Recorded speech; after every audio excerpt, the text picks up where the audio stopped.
So we talk about bilateral, regional, global grouping that is involving India. तो India की foreign policy vision की बात करें तो बेस होगा सारे आंसर का। कोर प्रिंसिपल क्या है इंडिया की फॉरेन पॉलिसी के?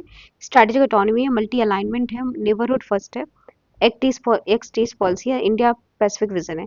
तो हम बैलेंस क्या करते हैं? Relation between USA Russia and China के साथ हम रिलेशन अपने बैलेंस करने की कोशिश करते हैं with Russia, USA and China. फिर हम रीजनल स्टेबिलिटी इंश्योर करते हैं। So what we do, we ensure regional stability. और हम सिक्योर करना चाहते हैं ट्रेड एंड एनर्जी सप्लाई हमारी सिक्योर रहे। देन एक्ट ईस्ट पॉलिसी हमारी है, आ चुके क्वेश्चन 2024 में, तो लॉन्च हुई थी 2014 में, अपग्रेड हुई है ये लुक ईस्ट पॉलिसी से एक्ट ईस्ट पॉलिसी। ऑब्जेक्ट क्या है? साउथ ईस्ट एशिया के टाइज स्ट्रेंथन करना, ट्रेड और कनेक्टिविटी और डिफेंस कॉपरेशन को बूस्ट करना। की पार्टनर है एशियन कंट्रीज हैं, जापान है, वियतनाम है। एंड देन डेटा के देखिए, इंडिया एशिया का फोर्थ लार्जेस्ट ट्रेडिंग पार्टनर, तो फोर्थ लार्जेस्ट ट्रेडिंग पार्टनर। तो इंडिया क्या है? इट्स एशिया का, it's a fourth largest trading partner. फिर हमारा जो ट्रेड है लाइक $130 बिलियन, जितना हमारा चाइना के साथ है उतना ही एशियान के साथ हमारा ट्रेड है। की प्रोजेक्ट अगर देखें तो हमारा है India Myanmar Thailand trilateral highway, हमारा ट्राइलेटरल हाईवे IMT, इंडिया माइलेंस highway trilateral highway Kaladan multi modal project है म्यांमार के साथ। स्ट्रैटेजी इंपॉर्टेंस क्या है कि चाइना का काउंटर, तो हमें चाइना को काउंटर करना है, तो चाइना का इन्फ्लुएंस काउंटर करने के लिए इंपॉर्टेंट है और एक्सेस मिलेगा इससे इंडो पैसिफिक मार्केट्स का। क्वाड क्या इंपॉर्टेंट है? रिपीटेड क्वेश्चन आ चुका है। इंडिया, यूएसए, जापान और ऑस्ट्रेलिया है इसमें।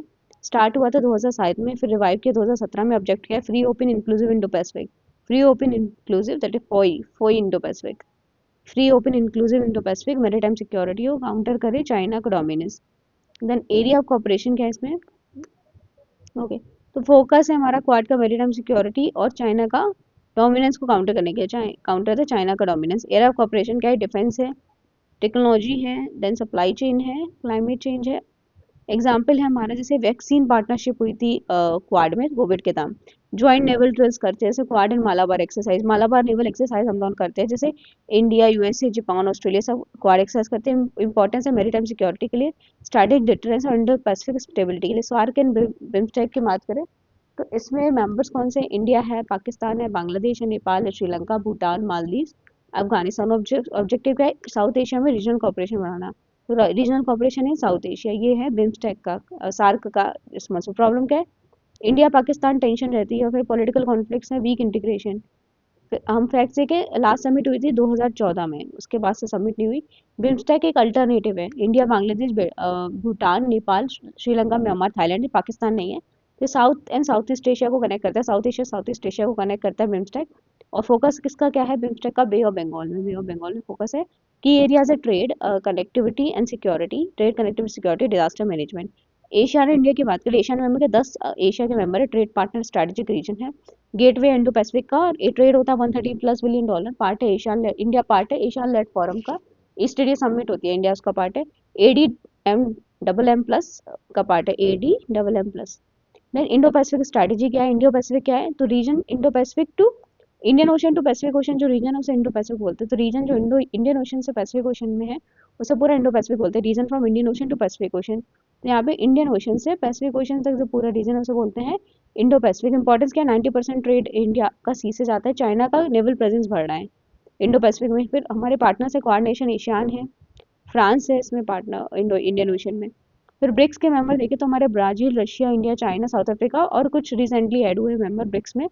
तो रिफॉर्म करना ग्लोबल फाइनेंशियल इंस्टीट्यूशन को, GFI ग्लोबल फाइनेंशियल इंस्टीट्यूशन को रिफॉर्म करना और प्रमोट करना ग्लोबल साउथ कॉपरेशन। तो हम यहाँ पे न्यू डेवलपमेंट बैंक की बात करें, फंडिंग प्रोजेक्ट्स एक एग्जांपल है। संघाई कॉपरेशन ऑर्गेनाइजेशन मेंबर्स इसमें China, Russia, India, Pakistan and central Asian countries है संघाई कॉपरेशन ऑर्गेनाइजेशन। फोकस क्या है? काउंटर टेररिज्म और रीजनल सिक्योरिटी को लाना है। G20 मेंबर्स हुए हैं 90 कंट्री, यूरोपियन यूनियन। इंपॉर्टेंस है 85% जो ग्लोबल ट्रेड है इन 20 कंट्रीज में होता है। G20 major global economic forum है, इंडिया ने होस्ट किया था अभी 2023 का G20 समिट। तो ये मेजर बायलैटरल स्ट्रैटेजिक पार्टनरशिप यहाँ पे बनती है, जैसे इंडिया यूएस की, यूएस और इंडिया की, तो यहाँ पे बायलैटरल स्ट्रैटेजिक पार्टनर है, जैसे इंडिया यूएस की है। तो हम लोग डिफेंस कॉपरेशन करते हैं, टेक पार्टनरशिप करते हैं, क्वाड पार्टनर्स हैं। फिर इंडिया जापान रिलेशन की बात करें तो हमने बनाया है बुलेट चेन, देखो इंडिया यूएस की बात कर ली, फिर इंडिया जापान के हमने बुलेट ट्रेन प्रोजेक्ट एक साथ बनाए, इंफ्रास्ट्रक्चर फंडिंग कर रहा है जापान। फिर इंडिया फ्रांस की बात करें तो इंडिया और फ्रांस में रफाइल फाइटर जेट खरीदे, इंडो पैसिफिक कॉपरेशन कर रहे हैं दोनों। फिर इंडिया रशिया की बात करें तो इंडिया और रशिया डिफेंस सप्लाई करता है ऑयल इम्पोर्ट हम रशिया से करते हैं।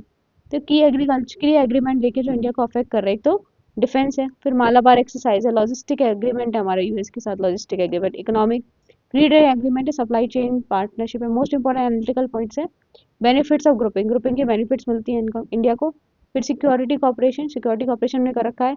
ट्रेड एक्सपेंशन करने के लिए हमने बहुत सारे एफटीए साइन किए अलग अलग कंट्रीज के साथ। अभी यूरोपियन यूनियन के साथ साइन हुआ है, यूएसए के साथ साइन हुआ है, और ऑस्ट्रेलिया के साथ साइन हुआ है। तो हम फ्री ट्रेड एग्रीमेंट कर रहे हैं। स्ट्रैटेजिक बैलेंस करने की कोशिश कर रहे हैं, फिर टेक्नोलॉजी एक्सेस। चैलेंजेस क्या है, एक तो चाइना का फैक्टर बहुत बड़ा दिक्कत है, चाइना एक बड़ा कंसर्न है हमारे लिए। फिर रीजनल कॉन्फ्लिक्ट होते रहते हैं, पॉलिटिकल डिफरेंसेस अलग अलग कंट्री के, जैसे यूएसए के साथ पॉलिटिकल डिफरेंसेस, पार्टी इन पावर उस पर डिपेंड करता है। मोस्ट इंपॉर्टेंट डेटा पॉइंट बात करें, एशिया का trade 130 billion, G20 85% of global GDP, ये G20 नेशन की है। सार्क समिट इंस्टॉल हुआ था, सिंस इंस्टॉल है सिंस 2014। सार्क समिट नहीं हो रहे 2014 से, और क्वाड को रिवाइव किया था 2017 में। तो अब रेडीमेड एनालिटिकल लाइन हम किसी भी आंसर में यूज कर सकते हैं। इंडिया फॉलो करता है multi alignment through participation in multiple grouping. तो इंडिया एम ए फॉलो करता है, मल्टी अलाइनमेंट फॉलो करता है। Indo Pacific become central to India Pacific vision, India का स्ट्रैटेजिक विजन के इंडो पैसिफिक सेंट्रल है। तो इंडो पैसिफिक जो है it is central to India strategic vision, India के स्ट्रैटेजिक विजन का सेंट्रल है Indo Pacific. Then regional grouping help करते हैं इंडिया को काउंटर बैलेंस चाइना इन्फ्लुएंस। तो हमारे जो रीजनल ग्रुप है वो हमें हेल्प करते हैं कि हम काउंटर कर पाए चाइना का इन्फ्लुएंस। यूनिवर्सल इंट्रो लाइन हम दे सकते हैं, in evolving global order bilateral partnership multilateral जो ग्रुपिंग्स हैं की टूल्स हैं for advancing strategy economic and security interest. Universal conclusion line है, active participation in the regional global grouping enable करेगी इंडिया को strengthen cooperation, enhance influence and securities long term secure national interest.